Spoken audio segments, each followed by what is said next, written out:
আমার নাম স্বর্ণা। আপনার বিবাহ হয়েছিল কত কত মাস আগে? বিবাহ এই 10 মাস চলে। আসলে কি হয়েছিল আপনাদের মাঝখানে যেরকম একটা দুর্ঘটনা ঘটলো? তেমন তেমন বড় কিছুই হয় নাই।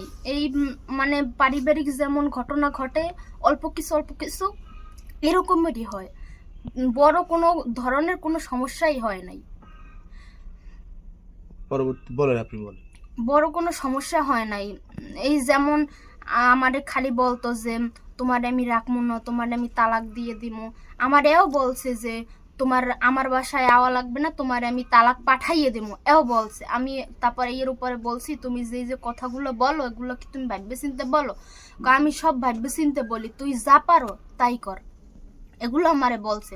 তুই যা পারো তাই কর। তারপর আমি অনেকবার এই কথার পর আমি অনেকবার ফোন দিছি, তা ফোন ধরে নাই আমার।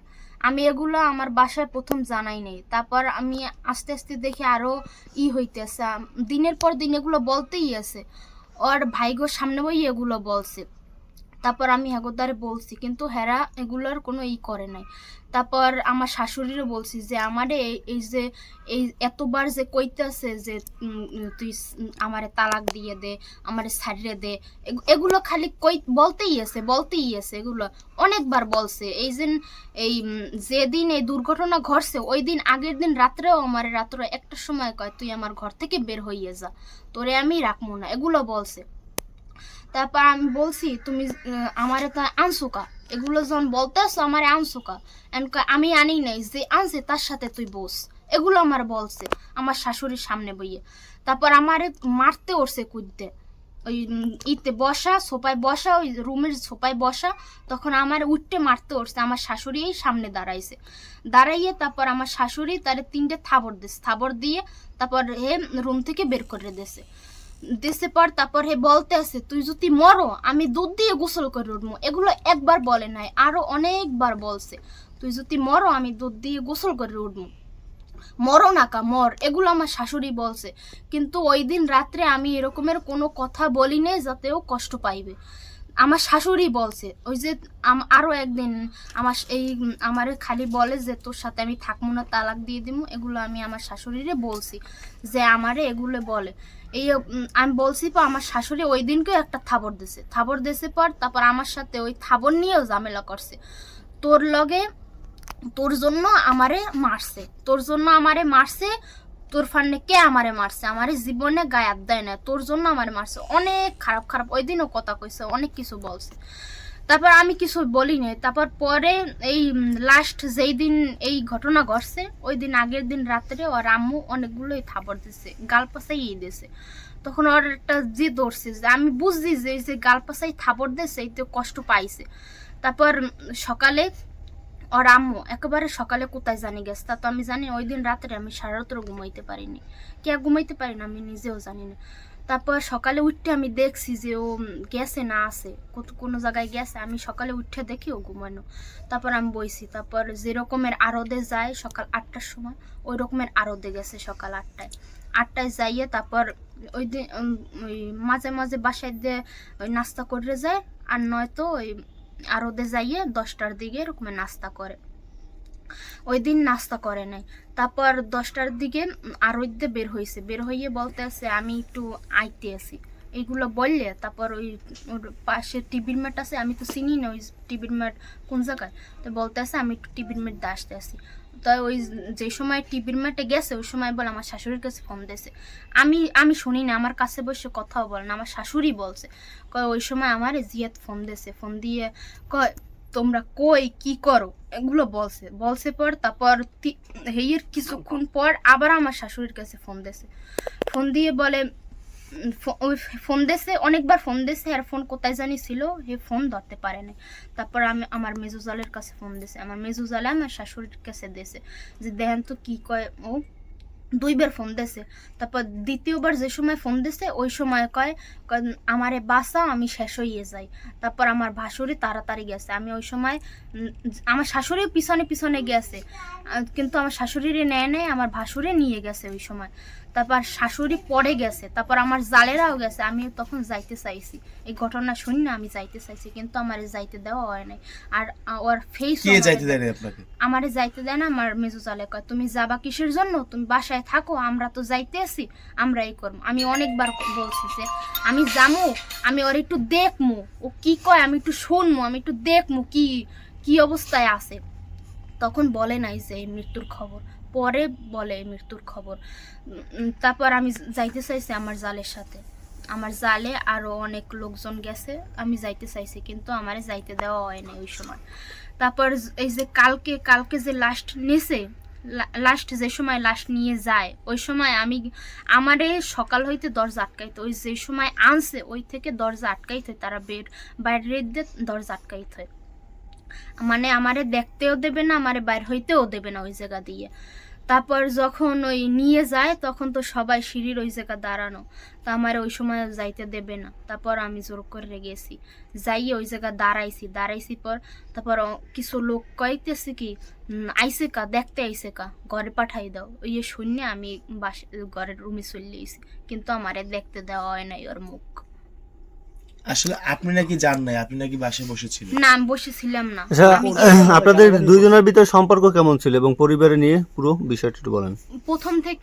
প্রথম 6 মাস অনেক ভালো সম্পর্ক ছিল, অনেক ছিল। আমার শাশুড়ির সাথে, আমার ভাসুরগোর সাথে অনেক ভালো সম্পর্ক ছিল।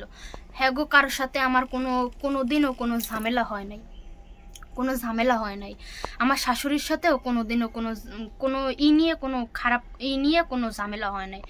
এই যে যত কথা কইতো আমার শাশুড়িদের আমি সব বলতাম যে আমার এগুলো বলতো, কিন্তু আমার শাশুড়ি খালি বলতো ধৈর্য ধরো। আমি অনেক ধৈর্য ধরছি, আমি কিছু বলতাম না। তারপর আমি অনেকবার আইছি বাসায়, এই 3 মাসে আমি বাসায় আইছি, কিন্তু আমার শাশুড়ির কাছেও বললেইছি, আমার হাজব্যান্ডের কাছেও বলছি যে আমি এরকমের বাসায় যাম। এরা অনুমতি দিয়েছে, আমার শাশুড়ি অনুমতি দিয়েছে, আমার আব্বু বলছে, আমার আব্বুরও অনুমতি দিয়েছে নেওয়ার জন্য। তারপর আমার শাশুড়ি আইয়ে নিছে, আমারে আইয়া আমার শাশুড়ি ওই কয়বার নিছে। তারপর লাস্ট যেইবার নিছে, এই লাস্ট যেই সময় নিছে, এই যে মৃত্যুর 2 দিন আগে আমারে নিছে, এই তখন আমি বলছি যে আমার সাথে যখন খারাপ ব্যবহার করে তো আমি যাবো না, ও একটু ভালো হোক, ও একটু স্বাভাবিক হোক, তারপর আমি যাবো। এগুলো আমার শাশুড়িরে বলছি। আমার শাশুড়ি বলছে না, ও শোন না, ও ভালোই গেছে, তুমি চলো, ও আর তোমার লগে খারাপ ব্যবহার করবে না। এগুলো আমার শাশুড়ি আমারে বলছে। আমার আব্বু বলছে যে বেন এরকমের জিয়াদের নিয়ে আইতে না, জিয়াদের লগে ও যাইতে, বলছে না আমার সে বড় কে আছে, জিয়া দাই বেকা, আমি এই সিনে আমার সাথে যাওয়াই লাগবে, এগুলো বলছে। খালি বলছে ও ভালোই গেছে, লও, কিচ্ছু কইবে না, আর কোনো ঝামেলাও কইবে না, এগুলো বললে আমার শাশুড়ি নেছে। জিয়াদের পরিবার আপনাকে জ্বালাতন করতো নাকি না। জিয়াদ জ্বালাতন করতো? না, পরিবার কোনো জ্বালাতন করতো না। ওই যতই ও ও ওই রকমের করতো, আমার ওই খালি বলতো আমি তোর সাথে থাকবো না, তোরে আমি তালাক দিয়ে দিই। আসলে আপনার কাছে কিছু দাবি করছিল কিনা আপনার হাজবেন্ড? না, কোনো দাবি করে নাই। তো কেন এরকম করতো আপনার সাথে? আমি বলতে পারি না, আমার কাছে কোনো এরকমের কোনো কিছুই তাদের বলে নাই। অভিযোগ আপনি নাকি আপনার হাজবেন্ডের সাথে এরকম করতেন, আপনার হাজবেন্ডের আপনি কাছে যাইতে দিতেন না, বা এরকম না, এটা কোনো কিছু খুব আছে ভুল কিনা? কথা, এটা ভুল কথা। তাদের অভিযোগ আপনি ওই বাসা থেকে আসার সময় আপনি এবং আপনার মা পালিয়ে আসছেন, এটা সত্য না, না এটা মিথ্যা? পালিয়ে আসা হয় না। আমার শাশুড়ি নিজে, আমি রুমে বসে রইছি, আমি ওই সময় আসতে চাই নাই। ওই সময় ওই সময় আমার কোনো আশারই ছিল না। আমি ওই দেখে আমার যখন ওই জায়গায় দেখতে দেওয়া হয় নাই, তখন আমি যেই রুমে বসছি, আমার কাছে যাই আমার আম্মু বসছে, আমার আম্মুকেও দেখানো হয় নাই, দেখতে দেবে না, হ্যাঁ দরজা আটকাইয়ে রাখে, খালি দরজা আটকাইয়ে রাখে। তারপর আমার বাসুরে বলতে আছে কি দরজা তালা দিয়ে রাখো, এরপর তালা আর দেয় নাই, ওই সিটকানি দিয়ে রাখছে, বাড়ি থেকে সিটকানি দিয়ে রাখছে। পর আমরা ওই জায়গায় সবাই বসা একসাথে সবাই বসা, তখন বলতে আছে শোন না এদিকে আসো। তখন আমারে বলে নাই যে এরকমের যাবা, বলছে এদিকে আসো। তারপর আমি গেছি ওই সিঁড়ির ওই জায়গায় গেছি পর এখন আমার জুতা এনে দিয়েছে, বাইরে থেকে 2টা জুতো এনে দিয়েছে, ওই আমার বিয়ের জুতোই, কয় সন্ন্যার জুতো 2টা পাই দিয়ে এখন তুমি চলে যাও, ওরা কেউ বাসায় নাই, এখন চলে যাও। এরপর আমার বলছে তোমার আপনার শাশুড়ি বলছে?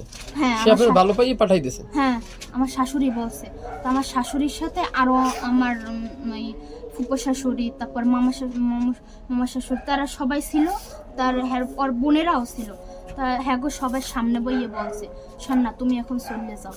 তাই বলছি পর তারপর আমার কাছে জিজ্ঞাসা করছে, কয় তুমি কিছু করো, দাবি করো? কই আমি না, আমি কিচ্ছু দাবি করি না, আমি কিচ্ছু চাই না। এগুলো আমারে বলছে আমার শাশুড়ি, কয় তুমি কিছু দাবি করো, তোমার কোনো দাবি আছে? আমি কইছি না, আমার কোনো দাবি নেই। আমার শাশুড়িও বলছে, আমি যে সময় বের হয়ে আসি ওই সময় আমার শাশুড়িও বলছে তোমার কোনো দাবি আছে? আমি কইছি না, আমার কোনো দাবি নেই। তারপর হেরা আপনি কি বের হয়ে আসছেন না আমাকে আপনাকে পাঠানো? এগুলো বলছে পর তারপর আমার ওই তার খালা শাশুড়ি হয় তার খালা শাশুড়ি হেরা বলছে কি আমার সাথে ল, আমি আগাইয়ে দিয়ে। তারপর আমার খালা শাশুড়ি রাস্তা পর্যন্ত আগাইয়ে দিয়েছি, রিস্কাও ঠিক করে দিয়েছে তারা, আমার খালা শাশুড়ি, যে এখন উঠতে যাও। যাক, পাইলাম আপনার এই প্রশ্ন উত্তর। আরেকটা প্রশ্ন হচ্ছে, আপনাদের উপরে অভিযোগ আপনারা নাকি ওই বাসা থেকে কিছু কিচ্ছু আনি নাই। নগদ টাকা নিয়ে আসছেন। কিছু না, ব্যাগ চেক করছে তারা ব্যাগ চেক করছে, অনেকবার চেক করছে, কিন্তু ব্যাগের ভিতর কিছু পায় না। আমার নাকেরটা ওই দিন রাত্রে খুললে নিয়ে গেছে।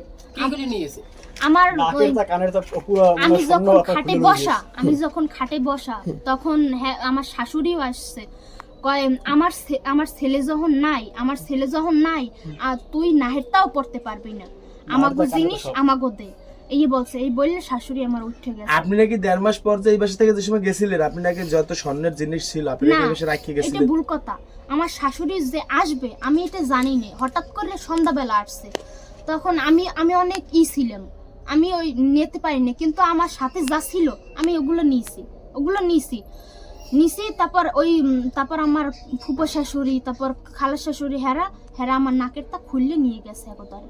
তারপর আমার কানের আমার হাসবেন্ড কইতেছে কি, কয় ও বেচতে খাইবে, ওই স্বর্ণ বেচতে খাইবে। এগুলো শূন্য আমি সাথে খুললে কানেরটা খুললে হ্যাঁ হাতে দিছি হ্যাঁ হাতে। তারপর আমার হেরা নিয়ে আমার শাশুড়ির হাতে দিছে।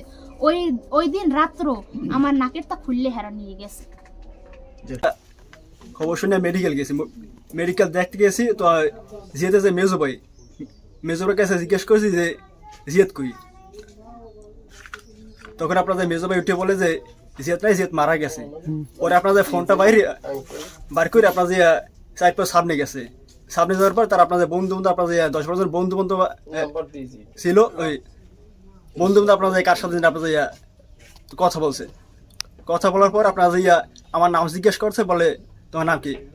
বলে যে আমার নাম তানজিল। ঠিক আছে, মানে আপনার যে তানজিল আপনার যে বলে, আর আমার আপনাদের 10-12 জন আপনাদের পিঠে। তারপর যে বড় একটা লইছে, আল্লাহ লইছে, আমার আপনাদের পিঠ পেছে পড়ার পর আমি মনে দৌড় দিয়ে আপনাদের গাড়ি তুলতে আপনার চলে